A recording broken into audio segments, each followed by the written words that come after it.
ಹಜ್ ಭವನಕ್ಕೆ ಟಿಪ್ಪು ಭವನ ಮರುನಾಮಕರಣ ವಿವಾದದ ಬೆನ್ನಲ್ಲೇ ಬೆಳ್ಳಹಳ್ಳಿ ವೃತ್ತಕ್ಕೆ ಟಿಪ್ಪು ಸುಲ್ತಾನ್ ವೃತ್ತ ಅನ್ನುವ ಬೋರ್ಡ್ ಅನ್ನು ಹಾಕಲಾಗಿದೆ. ಬೆಂಗಳೂರಿನ ಹಜ್ ಭವನಕ್ಕೆ ಹೋಗುವ ಮಾರ್ಗದಲ್ಲಿರುವಂತಹ ಬೆಳ್ಳಹಳ್ಳಿ ಸರ್ಕಲ್, ಯಲಹಂಕದ ಕೋಗಿಲು ಲೇಔಟ್ ಬಳಿ ಇರುವಂತಹ ಬೆಳ್ಳಹಳ್ಳಿ ಸರ್ಕಲ್, ದಿಢೀರನೆ ಬೆಳ್ಳಹಳ್ಳ ವೃತ್ತ ಅನ್ನುವ ನಾಮಫಲಕವನ್ನ ಜಾಗದಲ್ಲಿ ಟಿಪ್ಪು ವೃತ್ತ ಅನ್ನುವಂತಹ ಹೆಸರನ್ನ ಅಲ್ಲಿಗೆ ಹಾಕಲಾಗಿದೆ. ಯಲಹಂಕದ ಕೋಗಿಲು ಲೇಔಟ್ ಬಳಿ ಇರುವಂತಹ ಬೆಳ್ಳಹಳ್ಳಿ ಸರ್ಕಲ್ ಅಲ್ಲಿ ಈ ರೀತಿ ಮಾಡಲಾಗಿದೆ.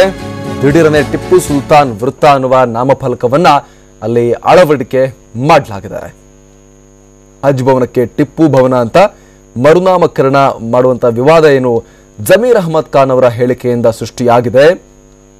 ಅದಕ್ಕೆ ಸಂಬಂಧಪಟ್ಟ ಹಾಗೆ ವಿವಾದ ಇನ್ನು ಕೂಡ ಆಗಿಲ್ಲ. ಅದರ ನಡುವೆನೆ ಒಂದು ಸರ್ಕಲ್ಗೆ ಯಾರೋ ತಗೊಂಬಂದು ಇಲ್ಲಿ ಟಿಪ್ಪು ಸುಲ್ತಾನ್ ಸರ್ಕಲ್ ಅನ್ನುವಂಥ ನಾಮಕರಣವನ್ನ ಮಾಡೇ ಬಿಟ್ಟಿದ್ದಾರೆ. ಇದು ಈಗ ಭಾರಿ ವಿವಾದಕ್ಕೆ ಕಾರಣವಾಗ್ತಾ ಇದೆ.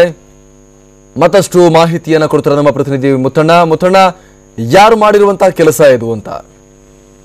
ಅಮರ್ ಪ್ರಸಾದ್, ಏನು ಈ ಹಜ್ ಭವನಕ್ಕೆ ಟಿಪ್ಪು ಸುಲ್ತಾನ್ ನಾಮಕರಣ ಮಾಡಬೇಕು, ಹೆಸರನ್ನ ಇಡಬೇಕು ಅಂತ ಜಮೀರ್ ಅಹಮದ್ ಒಂದು ಹೇಳಿಕೆಯನ್ನು ನೀಡಿದ್ರು. ಈ ಒಂದು ಹೇಳಿಕೆ ಭಾರಿ ಸುದ್ದಿ ಕೂಡ ಮಾಡಿತ್ತು. ಜೊತೆಗೆ ವಿರೋಧ ಪಕ್ಷ ಅಥವಾ ಬಿಜೆಪಿ ನಾಯಕರು ಕೂಡ ಇದಕ್ಕೆ ವಿರೋಧ ಕೂಡ ವ್ಯಕ್ತಪಡಿಸಿದ್ರು. ಇದರ ಬೆನ್ನಲ್ಲೇ ಬೆಳ್ಳಹಳ್ಳಿ ವೃತ್ತವನ್ನು ಹಜರತ್ ಟಿಪ್ಪು ಸುಲ್ತಾನ್ ವೃತ್ತ ಅಂತ ಮರು ನಾಮಕರಣ ಮಾಡಲಾಗುತ್ತೆ ಅಂತ ಒಂದು ಬೋರ್ಡ್ ಅನ್ನು ಕೂಡ ಅಲ್ಲೇ ಹಾಕಿರುವಂತದ್ದು.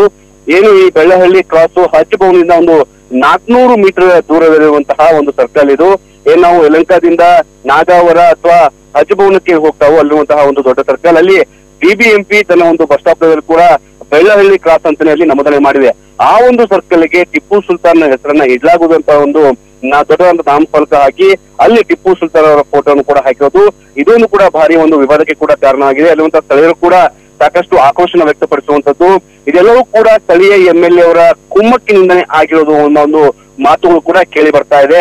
ಅಲ್ಲಿರುವಂತಹ ಶಾಸಕರು ಅಂದ್ರೆ ಕಾಂಗ್ರೆಸ್ನ ಶಾಸಕರು ಅಲ್ಲಿ ಆಳ್ವಿಕೆನ ಮಾಡ್ತಾ ಇದ್ದಾರೆ. ಅವರ ನೇತೃತ್ವದಲ್ಲೇ ಈ ಒಂದು ನಾವು ಮರುನಾಮಕರಣ ಮಾಡೋಕೆ ಪ್ರಸ್ತಾವನೆ ಸಲ್ಲಿಸಲಾಗಿದೆ. ಇದಕ್ಕೆ ಗ್ರೀನ್ ಸಿಗ್ನಲ್ ಕೂಡ ನೀಡಲಾಗಿದೆ ಎಂಬ ಮಾತನ್ನು ಕೂಡ ಹೇಳಲಾಗಿದೆ. ಜೊತೆಗೆ ಆ ಒಂದು ಫ್ಲೆಕ್ಸ್ ಗಳಿಗೆ ಒಂದು ಏನು ಬರೆಯಲಾಗಿರುವಂತದ್ದು ಏನಂದ್ರೆ, ಈ ಫ್ಲೆಕ್ಸ್ ತೆಗೆದ್ರೆ ಏನು ಕಠಿಣ ಶಿಕ್ಷೆಗೆ ಗುರಿಯಾಗುತ್ತಿದೆ ಎಂಬ ಒಂದು ಸೂಚನೆ ಕೂಡ ಒಂದು ನಾಮಫಲಕಕ್ಕೆ ಕೆಳಗಡೆ ಹಾಕಿರುವಂತದ್ದು. ಇದೆಲ್ಲ ನೋಡಿದ್ರೆ ಟಿಪ್ಪು ಸುಲ್ತಾನ್ ಒಂದು ಟ್ರೆಂಡ್ ಬೆಂಗಳೂರಿನಲ್ಲಿ ಜಾಸ್ತಿ ಆಗ್ತಿದೆ ಅಂತಾನೆ ಹೇಳ್ಬೋದು. ಯಾಕಂದ್ರೆ ಈಗಾಗಲೇ ಹಜ್ ಭವನಕ್ಕೆ ಟಿಪ್ಪು ಸುಲ್ತಾನ್ ಹೆಸರಿಡಬೇಕು ಎಂಬ ಒಂದು ಬೆನ್ನಲ್ಲೇ ಈಗ ಆ ವೃತ್ತಕ್ಕೂ ಕೂಡ ಹಜರತ್ ಟಿಪ್ಪು ಸುಲ್ತಾನ್ ವೃತ್ತ ಅಂತ ಏನು ಮರುನಾಮಕರಣ ಮಾಡಬೇಕೆಂಬ ಒಂದು ನಾಮಫಲಕಗಳನ್ನ ಹಾಕಲಾಗಿರುವಂತದ್ದು.